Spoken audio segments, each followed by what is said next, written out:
Okay, hello everyone, and welcome to the Chabura.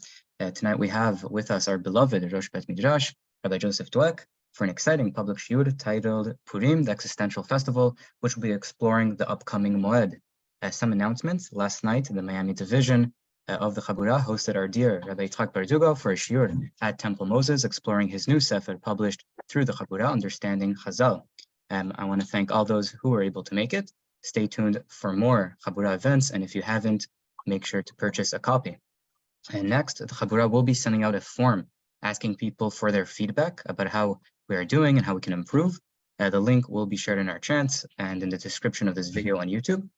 Please take a second to fill it out, as this will truly help us hear from you and help us grow. With that said, thank you so much all for being here and for all those that will be listening after. And thank you so much, Rabbi. The floor is yours. Thank you so very much, Rabbi Ohad. I appreciate it. And hello, good evening, everyone. Lovely to see everybody. Thank you for joining live tonight. It's always more challenging to join live when you can hear the recording. I know this. So your live presence is doubly appreciated. We are going to speak a bit about Purim tonight. I'm calling it the existential holiday because I like expensive words. But existential sounds like an expensive word, but it really is not. It's a very simple word and simply means the nature of existence, something that has to do with existence. And what that means is that Purim is not a chag, but it's a moed, it's a festival that addresses really the core issues of our existence, of human existence on this planet, and the underpinnings of it. Now, it sounds very broad, and it sounds perhaps quite abstract, as it is. And that is why Purim is a moed that is not so easy to grasp. It's not very easy to really get what everything is all about, besides the fact that we were under existential threat. It is the only moed really that we celebrate in which we were under existential threat and where the plan was to annihilate us, not to cause us spiritual damage, not to incarcerate us, none of that, right? But rather to completely eradicate our presence from the world, which is why there's this relationship drawn between Nazis and Amalek. Yeah, but that is not the major focus that I want to look at tonight. I want to look at and understand why Purim, I'm calling Purim, the moed that deals with being, that deals with the nature of existence itself. Now, one could ask, well, what is the Hebrew word for existence? And there isn't really one. I mean, we say mitziut, right? And we talk about what is matsui and not matsui, and that simply means what is found, right? What is present. We also talk about the havaya, right, or the being of things. And it's funny because you don't seem to really hear those words used in the Megillah. What you hear in the Megillah used, and the name of the festival, and the predominant concept that runs through it is this issue of goral, of pur. Pur simply being the Persian translation of goral, and that is this notion, this idea that there is a fundamental nature of randomness to the universe, to our lives, to how it is that things run. That is there, and so it is looking at the nature of our existence on this earth, and for that matter, the development of the universe to be fundamentally random. And that's difficult, right? Because in our religious minds, we think that randomness is really, you toss that out the window when you believe in God, right? You toss all of those ideas out. Everything is bashert, or everything is nasib, as we would say in Arabic. Everything is meant to be. And even the Hachamim say things like, Kol de'avid rahaman al tav abid.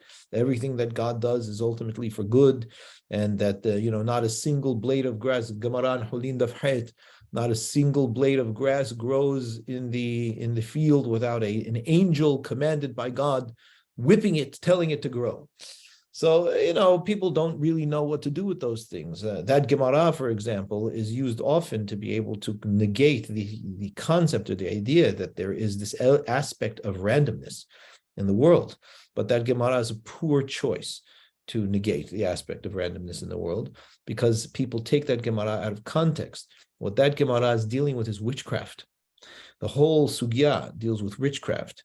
And that is simply a statement, right? This thing about the grass, a blade of grass not growing without God's decree, right? Telling it to grow is simply to say that there is no other source for anything to occur in the universe but from God's will. There is no demonic, antithesis, or there is no demonic rival to God that one can draw from in order to be able to do anything. So one must not worry that a witch is drawing from any kind of power other than the source of the universe itself. So that's just a side bit. What we want to look at tonight is how it is that Purim kind of expresses it, and that's what I will attempt to do. I call your attention to the fact that all of the other Mu'adim have some aspect that is unique to them in terms of their theme, in terms of the sense, the subject around which they are built. So Pesach, of course, is built around the concept of freedom, and Sukkot is built around the concept of joy and happiness, and Shavuot even is built around the concept of our Torah and what it is that it means to us. And Hanukkah is essentially built around the concept of identity, what it means to be who we are as opposed to other, that it resembles us or may be like us in this world. Every one of the Mu'adim, including the fast days, each one its own concept, has these aspects that are important to understand if we are going to engage in them appropriately. So when we say,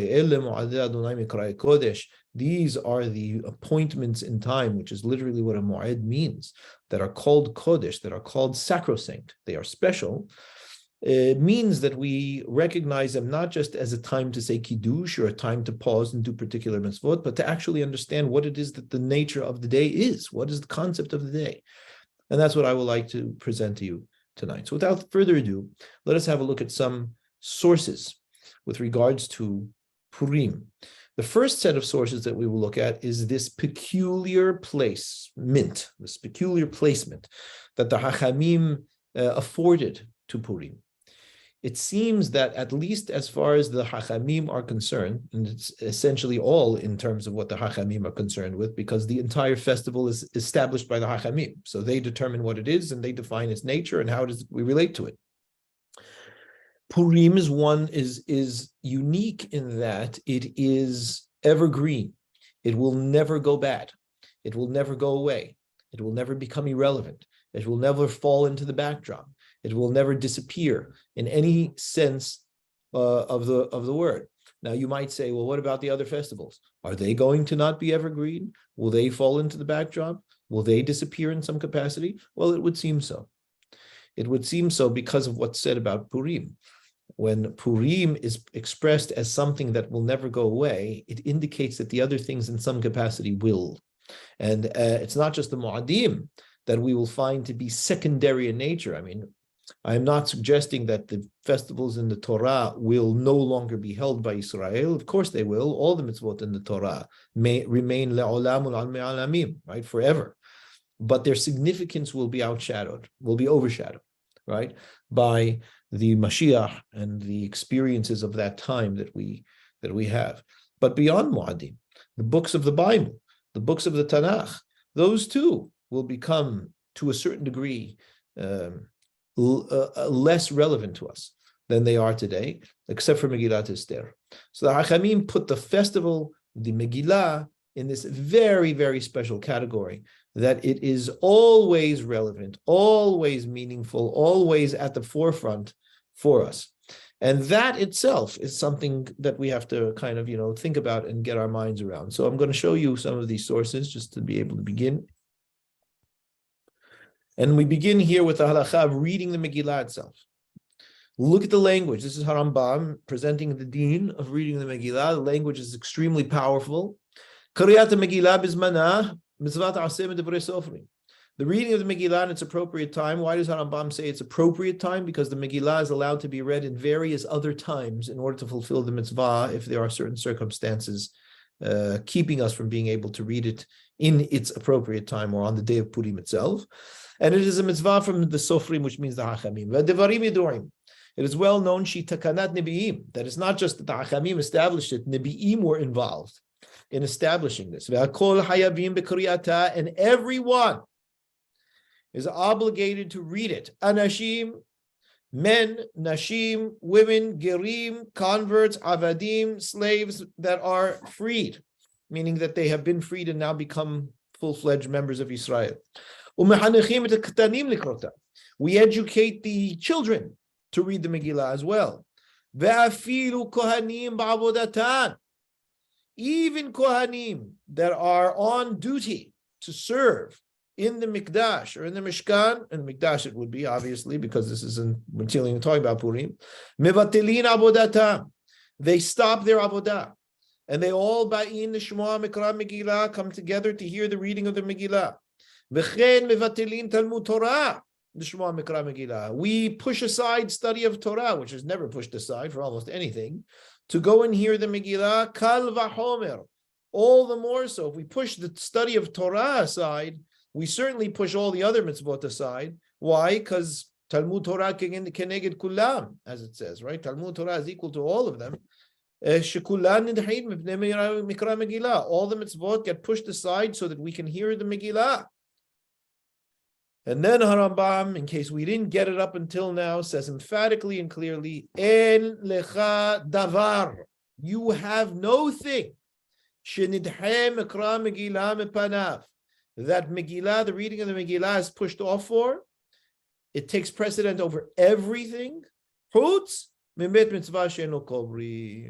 Except for a dead body that has nobody to bury it, what we call a mit mitzvah. If a person finds this kind of body, such a body, a corpse, you bury him first and then you read the Megillah. So, I mean, in no uncertain terms, this is of the highest importance, of the highest order. And if anyone had any question, what is important and significant, there's no room to say otherwise here, except the reading of the Megillah. So this is interesting on so many levels, because as it is the reading of Megillah, Rambam opens saying this is a rabbinic mitzvah, and Rambam is saying that all of the mitzvot of the Torah given to us by the Nebuah Moshe Rabbeinu are pushed aside because the Hachamim decided they want us to read this book, this scroll, in public. So already, notice, this is Aleph Aleph, this is Perek Aleph, Halacha Aleph. This is the opening to the laws of Megillah and Purim. It is established right at the beginning that Megillah is this steadfast, immovable, foundational aspect of Jewish life and Judaism and Jewish practice that is not to be moved for anything. It's very powerful. You just don't see anything like that in the Torah. There's nothing like it. So if you had any question as to whether you should own a Megillah on your own or not, meaning your own personal Megillah or not, that is the piece of Judaica that you buy. It's more important than anything else. So get one if you don't have one. And I mean this for men and women, because obviously it's a mitzvah for men and women equally also, right? You can't but make a strong and valuable investment by buying a Megillah. Now that's the opening of the halachot. What about the closing of the halachot, right? What flanks the laws of Purim in Harambam's Mishneh Torah? Well, this is the last halakha. He says, Kol sifrei hanevi'im v'chol ketuvim atidin libatel limot HaMashiach. All of the books of the prophets and the writings, meaning the rest of the Tanakh, besides the 5 books of the Torah of Moshe Rabbeinu, will become null. Atidin libatel. They will cease to be relevant to us at the days of the Mashiach. Chutz me Megillat Esther, except for one book, Megillat Esther.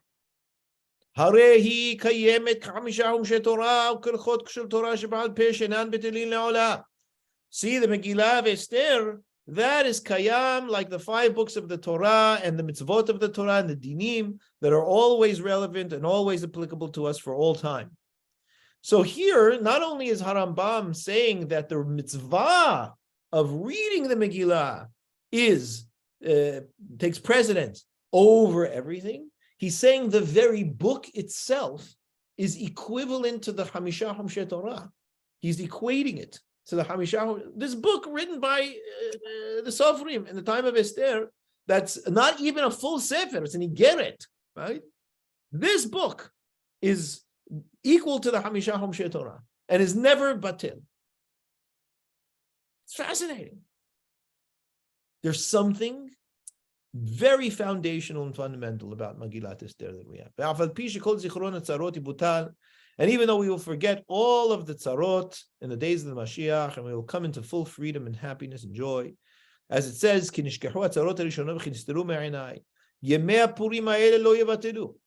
these days of Purim will not be batel, they will not be null, meaning that even the problems of almost being exterminated will always be remembered by us. In the book of the Megillah, as it says, as it says in the Pasuk, these days of Purim shall never be repealed among the people. It will always remain in the memory of the Am. So here you have two very significant points, right? That is halakha, that shows that Megillah, that essentially Purim is absolutely central and bedrock in the fabric of Israel. So just to get our heads around that, is important. Just to be able to kind of absorb the reality of that is important.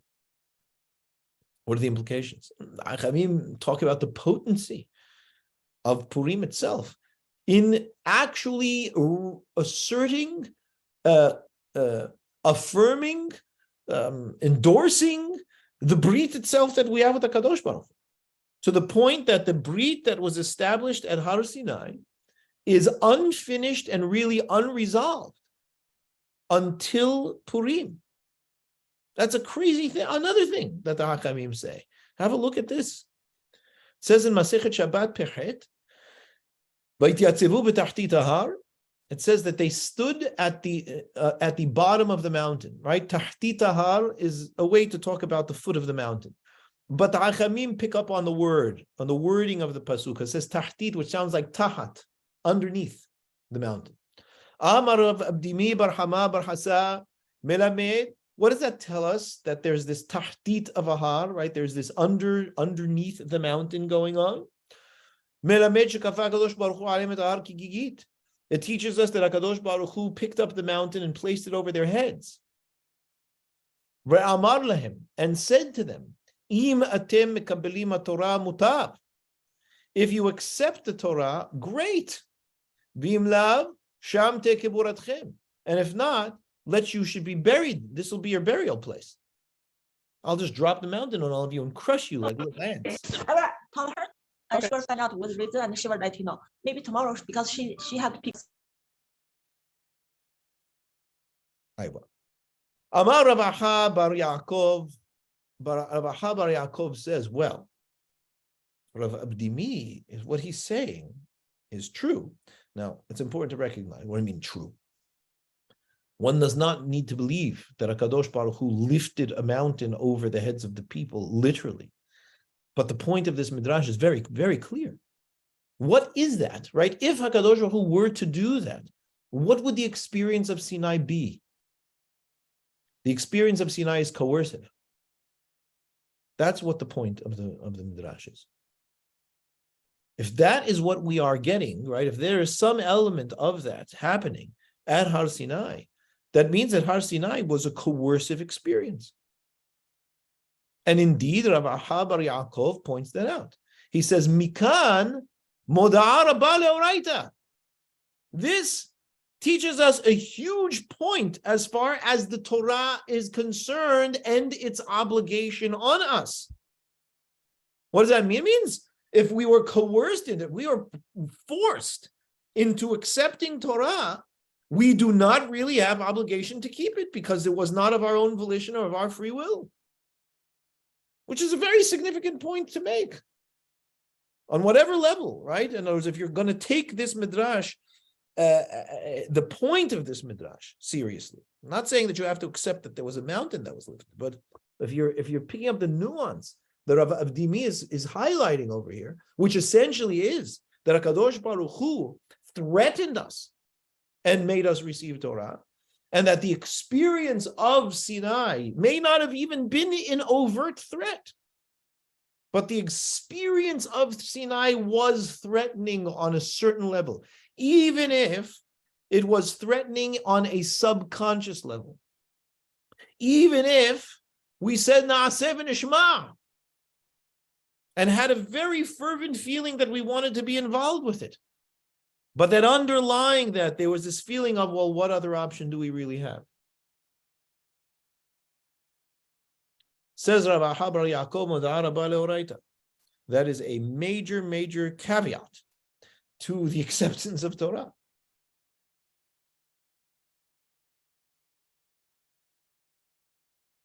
Amarava Rabba comes to save the day and says, Afal Piche. He says, look, it's true. It's a major caveat. And it is a very significant point. And notice, this is not some, minor midrash that's thrown in as a possibility. Look at how many hachamim deal with this over here. This is a serious issue that is dealt with through time. Amarava Rabba says, Afal Piche. Even so, Hadur kibiluha b'mei Hashvirosh. Hadur kibiluha b'mei Hashvirosh. He says, even if that question is left open, it's possible that there was some kind of subconscious coercive elements that were going on. Even if we wanted to be able to protest it later on, the reality is that it was firmly established a full mind and body by the nation during the days of Ahasuerus. So this is another thing that the Hachamim say. They say that Purim and the entire event of Purim finally brought our breed into full conscious acceptance amongst the people. Dichtiv, as it says, Kiyemu v'kibelu haYehudim. It says the Yehudim were Kiyemu v'kibelu. What is Kiyemu v'kibelu? Kiyemu ma shekibelu kvar. It says Kiyemu v'kibelu to tell us that there's kiyum and there's Kabbalah. The Kabbalah, which was the reception, the acceptance to take it, happened at Har Sinai. The kiyum, the endorsement of it, the full-fledged signing off of it, happened at Purim. Took 1,000 years for us to be able to finally come into the Torah and the Brit that was established there in full force. Which is also one of the reasons why you don't really see a huge amount of Avodah Zarah spoken about after that time. But right, so this is a serious point. So I'm showing you that the book itself, the reading of the book, the festival itself, this is not, you don't see things like this said about Hanukkah. There's one midrash that couples Hanukkah with Purim about the holidays that don't go away, but that's nothing to the degree that you see over here. You don't see this about any other of the Mu'adim spoken about. So something very, very fundamental about Purim. And I'm suggesting that it has to do with the nature of existence itself on this planet. Yes, it is an abstract thing. But that's the nature of existential realities. So I put over here that even existentialism, right, which is a particular mode of philosophy, can be seen as an antidote to coercion in life. Something that's put forth by Gary Cox in his book, How to Be an Existentialist, which I think is a worthwhile book to read if you're interested in having any kind of knowledge about existential philosophy. He says, many people have the silly idea gleaned from movies, adverts, and glossy magazines that life is predictable. So they feel dissatisfied with the life they have, or even downright cheated out of the life they think they deserve. They fail to take control of the life they do have. Existentialists are nihilists because they recognize that life is ultimately absurd and full of terrible, inescapable truths. They are anti-nihilists because they recognize that life does in fact have a meaning, the meaning each person chooses to give his or her own existence. Now, of course, if you are an existentialist and you're not engaged with anything other than the world as it presents itself to you, that's a very plausible way to look at the world. Because it's taking realistically the fact that you do not have any reason whatsoever to expect life to be predictable. None of us do. There's a wonderful line that says, expectations are premeditated resentments. It's very true. We come into the world expecting. And when our expectations are not fulfilled because of the nature of the world itself and the events of people, people are just as random as everything else in this world. You never know what you're going to get with the people. You end up being disappointed and resenting. And so what the point is being made over here by Gary is that it is a silly idea to expect that life should be predictable. One should accept that the world is completely unpredictable and random. And when one accepts that the world is this way, one is not necessarily happier, but one is capable of living a life. Because you can insert your meaning into it as you find relevant and valuable. Now, you know who did this? You know who was really able to accept fully that the world was completely unpredictable and decided to give meaning to the world in their own terms? Bilam. Bilam was this person. And that's why he's written in Torah. That's why he's part of Torah. Because he is the foil of Moshe Rabbeinu.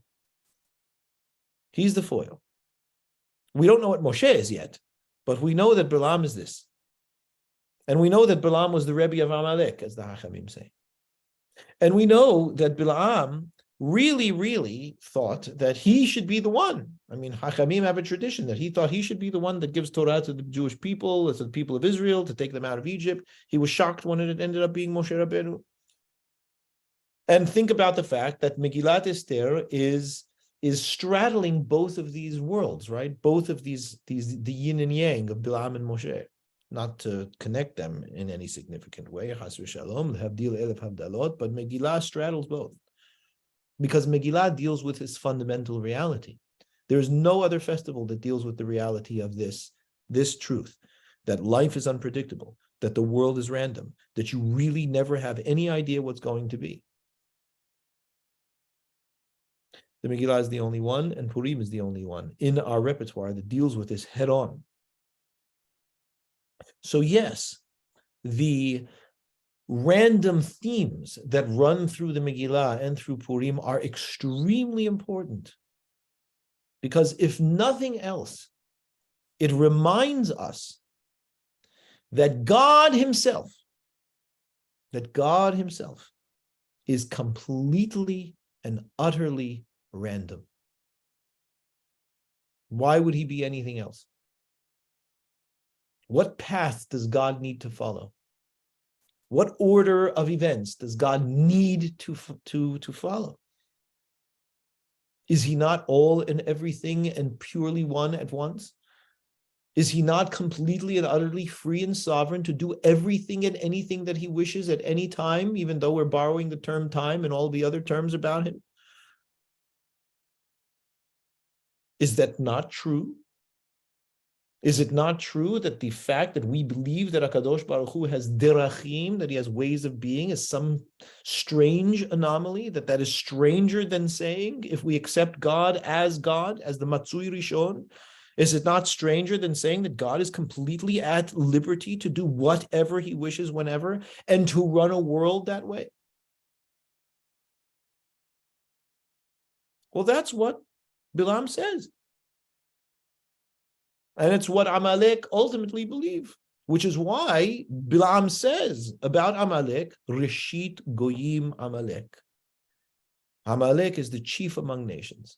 Nobody comes close to them because everybody else is living in their crazy illusions of Avodah Zarah and nonsense and sucking their thumbs. Nobody's dealing with the hardcore nature of reality that is red in tooth and claw, and completely unpredictable, unknowable in its ultimate sense. Well, then, if that's the case, why don't we just leave it? We call the festival Purim. We don't call the festival anti-Purim. We celebrate in the very festival itself the randomness of lotteries. It's the name of the festival. And not only that, it is manifest throughout the halachot of the festival. Have a look. Right, you see that even Mordechai, in the story, he doesn't know what's going on. He has absolutely no knowledge whatsoever, nor does he feign to have any knowledge of what's going on. Which is why you see these very strange behaviors of Mordechai, not something you would imagine a very pious man to do. You would imagine a very pious man to think, okay, that's it. we're going to get out of this. Let's pray to God. Instead, what Mordechai does is Chol Yom Vayom. Every single day. Mordechai mitalech lifnei hasar bet hanashim. Mordechai would pass by the harem. Ladat et shalom Esther. To know how Esther was doing. Uma ya'aseba. And what might happen to her. Had no idea. Even when he tells her, listen, you're very close to the king. You have options over here that may be able to help us. He says, Neodaya kazot higat lamalchut. Who knows? Maybe this is the reason why you became queen. He doesn't say, and Esther, this is Bashert. Esther, this is why clearly why you become queen. Doesn't tell her that. He says, look, I have no idea why you became queen. Who knows what's going on over here? All I know is that you have some tremendous opportunities. I also know that if you don't do something over here, you're going to fall apart. And that's what he tells her. It's the only thing he tells her, which begins to open. This pasuk in the Megillah is the core pasuk. You take this pasuk and the entire Megillah falls apart. This next pasuk that I'm going to read for you is the essence of the entire Megillah, because it's here where Mordechai exposes the aspect of how Yisrael deals with a random world, as opposed to Bilam and Gary Cox and every other existentialist like him. Mordechai says to Yisrael, he goes, listen to me. If you keep silent at this time, I know the Jews are ultimately going to be okay. Because there's a brit that we have with the Kadosh Baruch Hu. He's committed to it fully. We have yet to be able to really get what it means, but he's committed to it fully. And the Yehudim are not going anywhere. But you, Esther, at ubet avich, and your line, your father's house, Tovedu, you will be lost. Because the fact that the Jews will carry on does not mean that there is not going to be a Holocaust. That's completely in the cards. We will not be annihilated. We will carry through, even if there is only one Jew left. My statement to you will be true. But you have an opportunity to be part of the story over here, Esther, to really actually engage in the flow of where things are going. I mean, who knows? This could very well be the reason that you became queen. This is the book that's not going anywhere, right? This is the book that is going to be the foundation stone of the people of Israel for all time. This book that ends with Neodaya. And so, as I said, and I'm going to unpack that, right? Because I said it opens up how it is that we relate to it. And I'll talk to you about that in just a moment. But I want to show you that all of the pur, all of the unpredictable, unknown, random aspects of the universe are manifest in this holiday, in the very halachot. In the reading of the Megillah, you know the laws of reading a Sefer Torah. If one piece of one letter is missing, Sefer Torah is pasul. Hayu ba'otiyot metushtashot u'makora'ot, right? This is talking about the Megillah. If there were letters that were smudged, ripped, broken, im rishuman nikar, if you can get what letter it is, more or less, afilu haya ruba, even if the majority of the Megillah is that way, keshira, it's a kosher Megillah. No rigidity over here. The general flow, gist of things. V'imen rishuman nikar, if you can't even get which letters these are, which is crazy, you don't even know what the letters are. Imayaru bashalim, if the majority of it was at least legible, keshera, also kasher. Unbelievable. Not only that, that's in the actual text, the actual writing of the Megillah. What about the reading of the Megillah? Hakoreta Megillah, a person reading Megillah, v'ta'a b'kriyata, made mistakes in the reading, ka'a kriya mishubeshet, and read just a messed up reading of the Megillah, didn't pronounce any of the words correctly. It's okay. You fulfill the obligation. What? En midakadekin b'kriyata. We're not careful with the reading. We keep it all very open. All kinds of pronunciations are okay. As long as you get the gist, Very open fluid. That's the reading the Megillah. What about the Matanot Le'avyonim, which is a mitzvah on Purim? Hayav lehalik la'aniyim b'yom Purim. You have to give money to poor people on Purim. Em pohatim mishne aniyim. You have to give at least 2 aniyim, and so on. This is what we call Matanot Le'avyonim. Shetem matanot l'shne aniyim. You give 2 to one, one to another. Okay. Ve'en medakdekin b'ma'od Purim. We're not especially careful with the money that we give on Purim. Rather, right, normally you should know, is the person who's asking money from you, are they really poor? Are they faking it? You should probably check. You don't want to be mahzik b'yedei avrei avera. If they're stealing from people, you don't want to aid and abet the stealing. That's normal halakha. Except that Rab says nowadays, because everybody's stealing, we wouldn't end up giving any tzedakah anyway. But here there's an encoded law, right, embedded in the law of giving tzedakah on Purim, that we don't even have to check anybody who comes. Just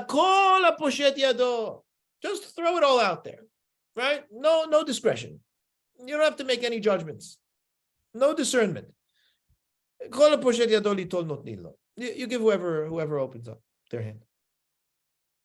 So there's a huge amount, right? I just recognize this, right? There is a huge amount on this festival that is insisting on a lack of discernment and judgment. That this is the way we keep the holiday. Now, we have to understand why. But that's there. And that's all connected to the Neodaya im le'et kazot igata malchut. It's all connected to the, who knows,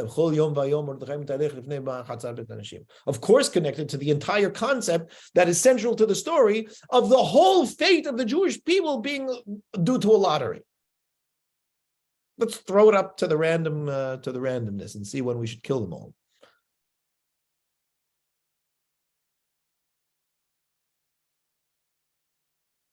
Yeah. And that is why, of course, there is this thing about drinking on Purim, right? I mean, I know that Rabbi Weider is going to be teaching this, I think, to the local Chabura, which is something that should not be missed. He's a tremendous Tamir Chacham. But the drinking thing, I mean, what's the idea behind it? This is a halacha, right? You need to drink. If you don't drink on Purim, you're not fulfilling one of the mitzvot of the Yom. Harambam posek halacha, that you've got to do this. He doesn't say that you have to go out into the streets and make a complete mockery of yourself and get plastered and, put your life in danger. That he does not say, nor should you. But he absolutely says that you need to drink as follows. Have a look.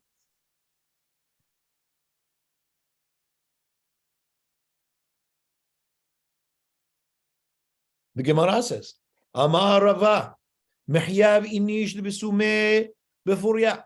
A person is obligated to become basum on Purim, which means to be intoxicated on Purim. To what degree? To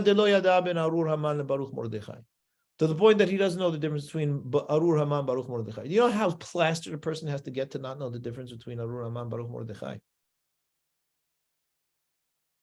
Maran's Posel Shulchan Aruch. Hayav inish, the same words. Hayav inish besumeh b'furya lo yadav Arur Haman Baruch Mordechai.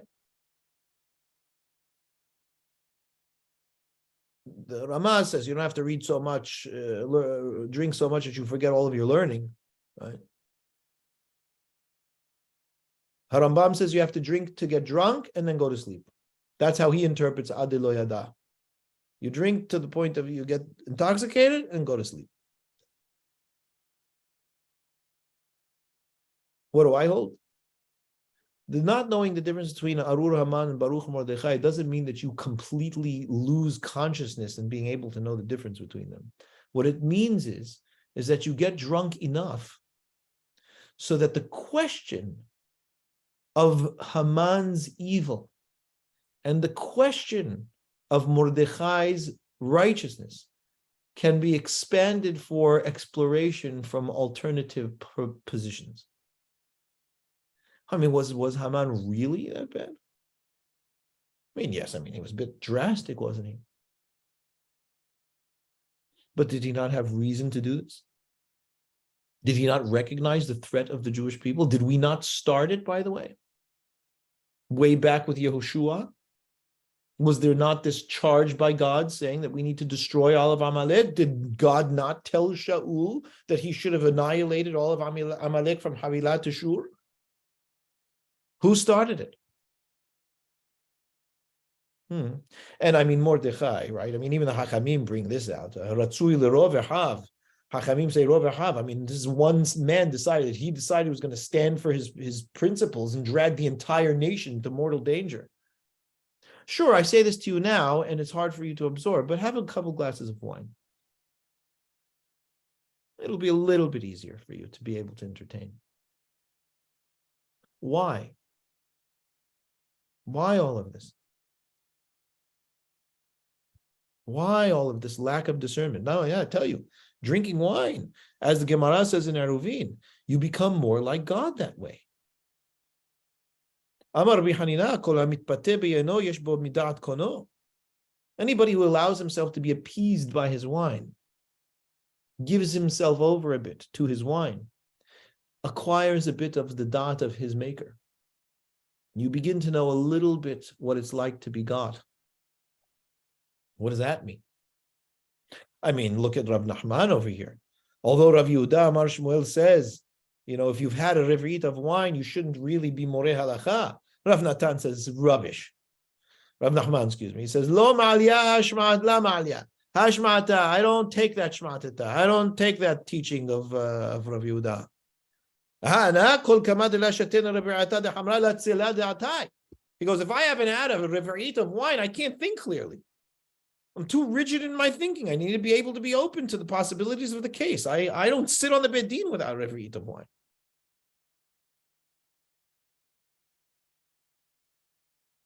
Yeah. So before we go any further, let's try and understand this. If we recognize that HaKadosh Baruch Hu himself is the Matzui Rishon, which means he is undefinable, ineffable, omnipotent, omniscient, completely and utterly sovereign and free. You don't get more random than that. You don't get more undefinable, unpredictable than that. It's one of the reasons why we're not really allowed to give him any particular definitions. They all fail. Now, if you recognize that that is what HaKadosh Baruch Hu is, you recognize why HaKadosh Baruch Hu says to us later in the Navi, Lo machshavotay machshavotechem. My thinking is not like your thinking. Lo derachem darkechem derachai. Your ways are not like my ways. I do nothing like you. You are a bunch of mechanic, habitual beings. And I am absolutely not. You never know what's coming with me. Which is why HaKadosh Baruch Hu says things like, Richamti et asher arachem, chanoti et asher achon. Well, I'll give clemency to who I give clemency to. I'll give mercy to who I give mercy to. This is HaKadosh Baruch Hu. This is why HaKadosh Baruch Hu says to Balaam the first time that he meets him, no, don't go with the people. And the next time he says, yeah, okay, go with the people, but do what I tell you. Very important. Now, when we realize that that is the source of all being, we also realize that the nature of the world is completely random, because what we know very clearly is that the whole universe came into being by random events. And we recognize that that's the reality. Why would it be any other way with HaKadosh Baruch Hu? Being that the universe came into being by random events, being that I have no idea what the next hour will be. I really don't. We can assume what we like to assume, none of us know anything about the next hour. And that's the truth. That's the truth that we like to keep at bay because it drives us nuts. But it is the underlying truth. And when we recognize that that is the case, that is the nature of existence itself, and Purim trains us to keep that. Don't be so discerning about the Megillah. You're going to lock yourself into a corner. Don't be so discerning about who you give charity to. You're going to lock yourself into a corner. Don't be so discerning and rigid about your opinions of things. You're going to lock yourself into a corner. And the more that you lock yourself into a corner, the more rigid you become in your ways, the further away from God you get.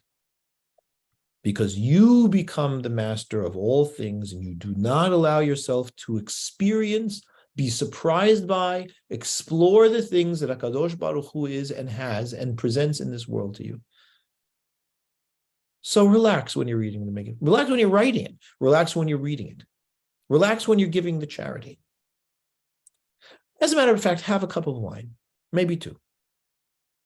You should have enough wine so that you can't succinctly say with emphatic clarity that it's Arur Haman Baruch Mordechai.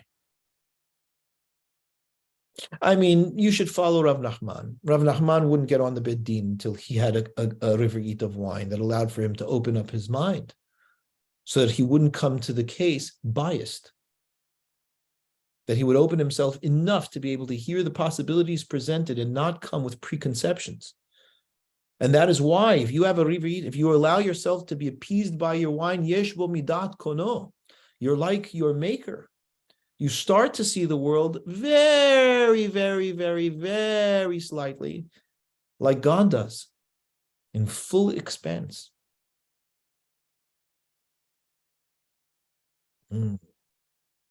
Okay.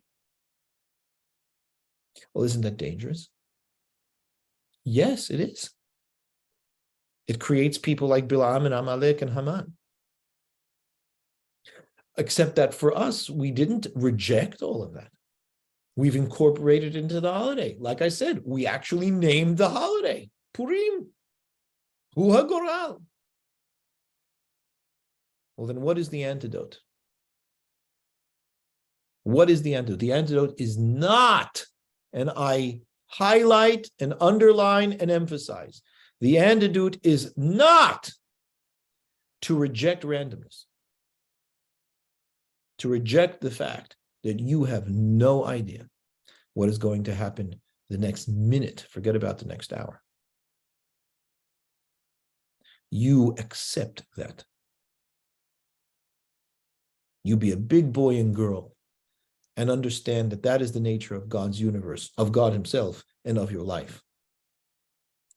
And that being the case, there is only one option, and it isn't the option of the existentialists and Gary Cox. It is not you make your own meaning. Do you know why it is not you make your own meaning?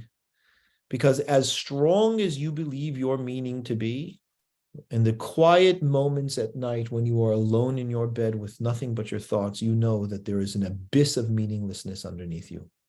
And all of your meaning is rubbish. And that's the truth. And no matter how strong your meaning is, it will not change the fact that you do not know what is happening tomorrow. There is only one possible fix to it. And that is that you get the creator, the random, completely sovereign and free creator, to agree to dirachim, to agree to abide by ways with you, to abide by consistent patterns with you. Maybe what we would call a brit with you, a covenant. Well, you ask Bilam and say, good luck with that. God's not doing that. He's God. And what Moshe asks HaKadosh Baruch Hu is, Hodirni na derachecha. Show me your ways, HaKadosh Baruch Hu. HaKadosh Baruch Hu says, ways? Okay, fine. I'll do that. Gam et hadavar hazeh. I'll do that too.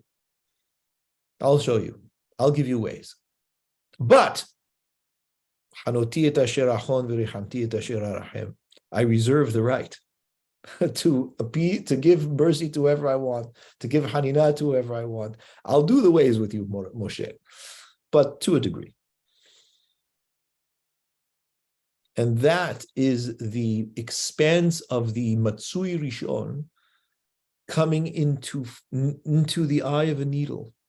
It's threading the Matsui Rishon through the eye of the Israelite needle in the Brit of HaKadosh Baruch Hu.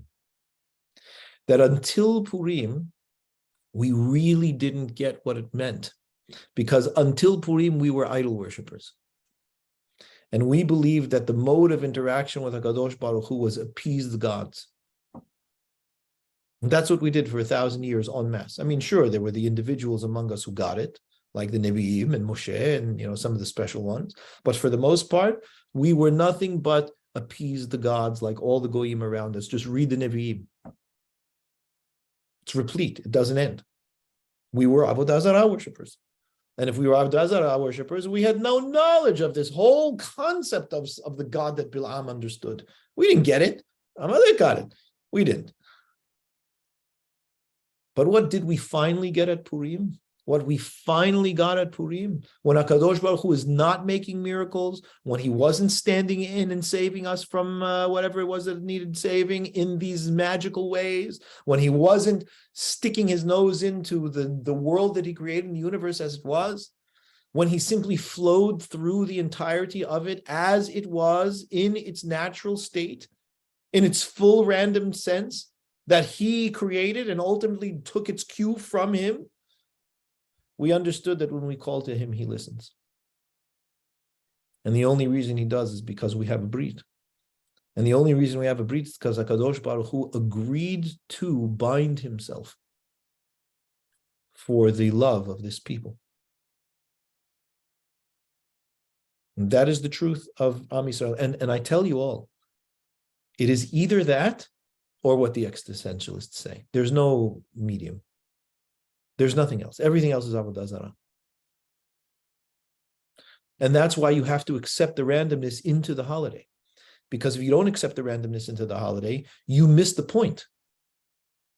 The whole point of the mikre, in Hebrew we call it mikre, the whole point of the keri is that in the vast expanse of keri, of the mikre of Purim, there is possibility to thread the vast expanse of God into the needle of Israel through Brit, and to bind him with them, and for him to agree, for that being, that Matsui Rishon, to agree, to commit to a consistent, loving, bonded relationship. And that is why Mordechai says, I have no idea about anything, Esther.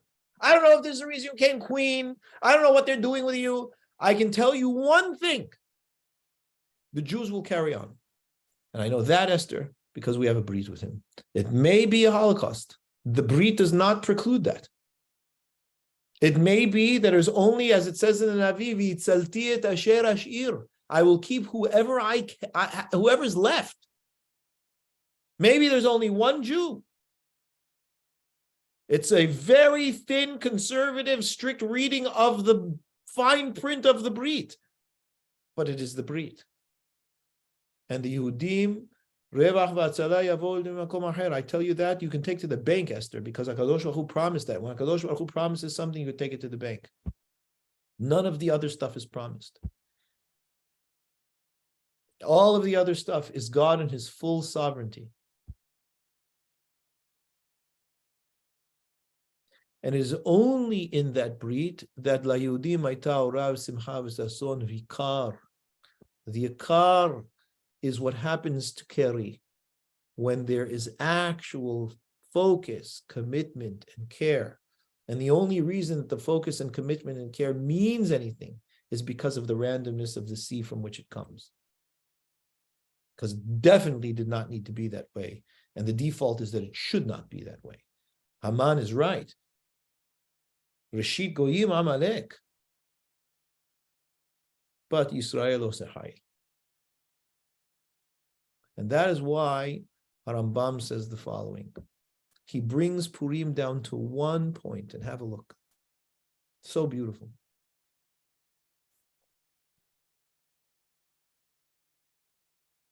This is where Rambam talks about, this is in the Sifra Mitzvot. Not even the Mishneh Torah, in the Sifra Mitzvot. When he just talks about the Inyan of Purim. He says, here, Kol elu ha-mitzvot shenitchadshu, meaning there are certain mitzvot that were established by the Hachamim. That's what he means by nitchadshu. Purim, Hanukkah, Tlat Yadayim, things like that. Ayru. Hayavim anu lekablam u'shomram. We have an obligation to accept them and to keep them. Shenemar lo tasur mikol davar, because the Torah says to us, whatever the Sanhedrin establishes, the Bet Din HaGadol establishes, we have to accept. And the Bet Din HaGadol established Purim without question. This doesn't add 614, 15 mitzvot to the Torah.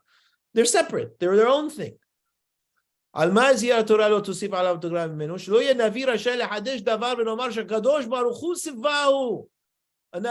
what does it mean not to add on to the mitzvah? It means that a Navi can't come and say, HaKadosh Baruch Hu told me we have another mitzvah. Nobody said that. The Hachamim said, HaKadosh Baruch Hu didn't tell us anything. We're telling you, we want you to do this. And since they say, that's fine. This is what we say. Shaneviim, Bet Din, Tiknu v'tzivu likrot Megillah. He uses Megillah as an example. He says, rather, the Hachamim told us with Nebiim that we should read the Megillah. Be'onata, in its time. Why? Listen carefully why. L'hazkir shevahav shel HaKadosh Baruch Hu, to recognize the praise that we have for HaKadosh Baruch Hu, u'tshu'ot she'asa lanu, and the salvation that he brought to us. Well, why is that different than Hanukkah? Tell you why. V'haya karov l'shavarenu. He was close to our calls to him, which is central in the Megillah, right? Esther says, Sumo alai, fast for me. She has everybody to fast for her, so she could go in and she should do this. And that's why divrei hatzomot v'zakatam, the tzomot and their za'aka, right? They're calling out to HaKadosh Baruch Hu. And the whole thing is to show us what? It's a real relationship. It actually works if you believe that it does and you take advantage of it. Why? And to tell us, לדורות הבאים, to all the generations in the future, שאמת מה שהבטיחנו בתורה, that it's true what was promised to us in the Torah. ומי גוי גדול אשר לו אלוהים קרובים אליו. Who is a nation as great as us that has a God, that has God close to them? Bechol korenu elav, that's the end of the pasuk. In every call that we make to him, he responds and answers. That's why we have Purim.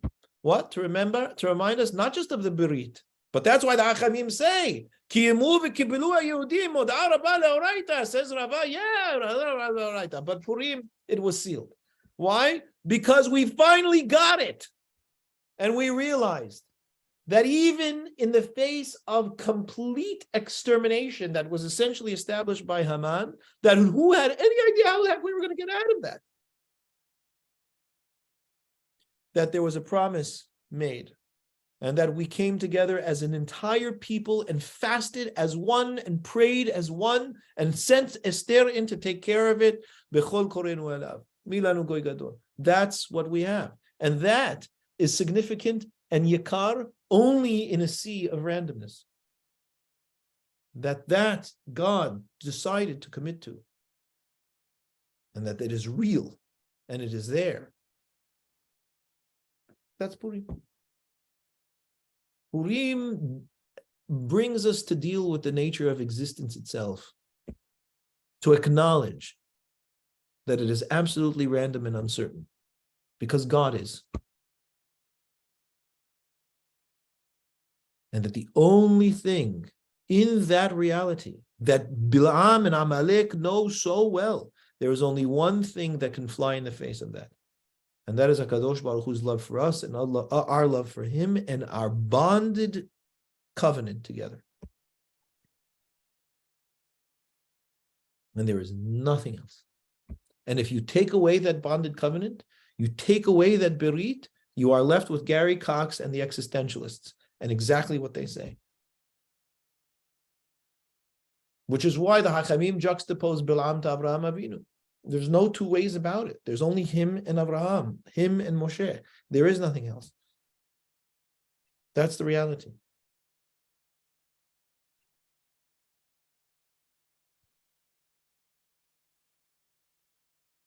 Good. So I leave you with that. And I wish you a Purim Sameach. And Yehi Ratzon, that as in with Purim, we should see the days go from Yagon v'Simcha to Evel Yom Tov v'Nahafochu, and that all of the Yehudim should be in full rejoice and strength with HaKadosh Baruch Hu B'ezrat Hashem. All righty. Good night. Amen. Thank you. Thank you.